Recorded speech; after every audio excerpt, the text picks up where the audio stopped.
What we have to be careful about the result of the Pearson correlation is that it's not telling us the cause and effect relationship between variables.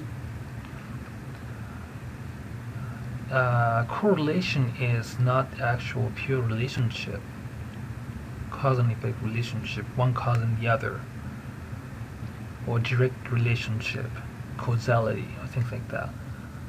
There could be an indirect, factor causing two, acting on two variables simultaneously.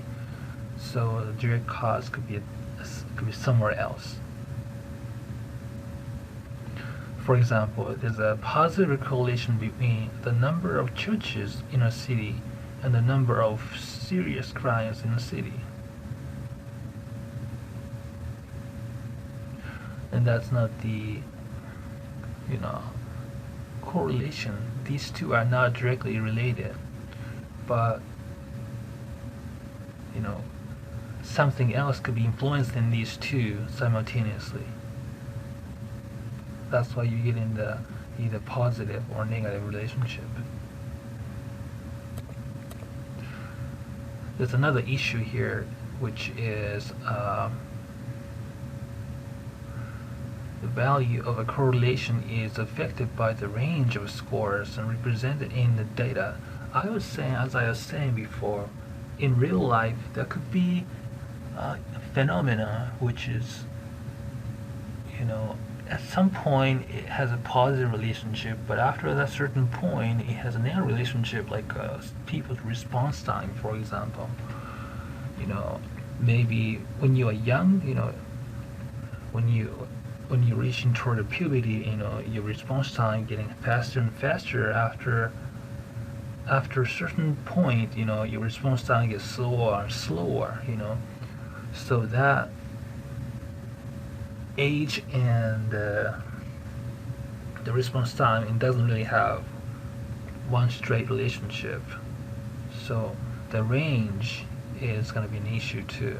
Depending on the range, you have positive or negative relationship or no relationship, correlation. So you gotta be careful about the range when you look at think about the correlation.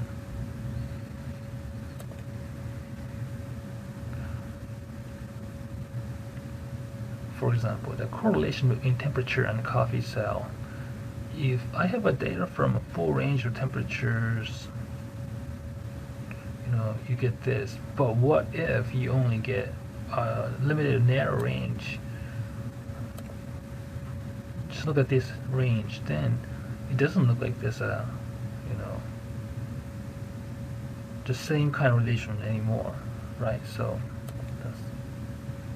and when you calculate the correlation, it's negative 0.28. So correlation decreased. See, but overall it has. But if you just limit it to this area, it's just it can be deceiving, misleading. And another issue here is outliers.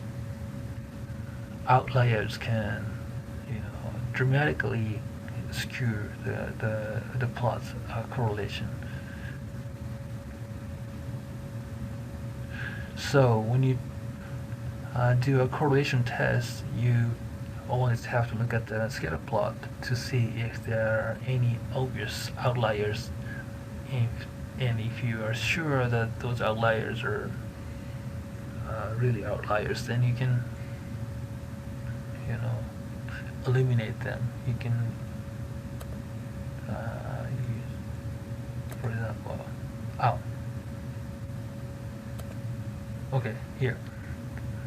This is obviously outlier, and considering that will, ruin this whole correlational testing calculation. So it's almost apparent to not include this in here, because if you did, you might get this correlation positive 0.77, but in reality it is not, probably. no correlation here, because that's what you get here, you know. But if you include the outliers way over there, like that, you get this correlation, as opposed to negative 0.004, negative 0.04, you know. So you gotta be careful about that.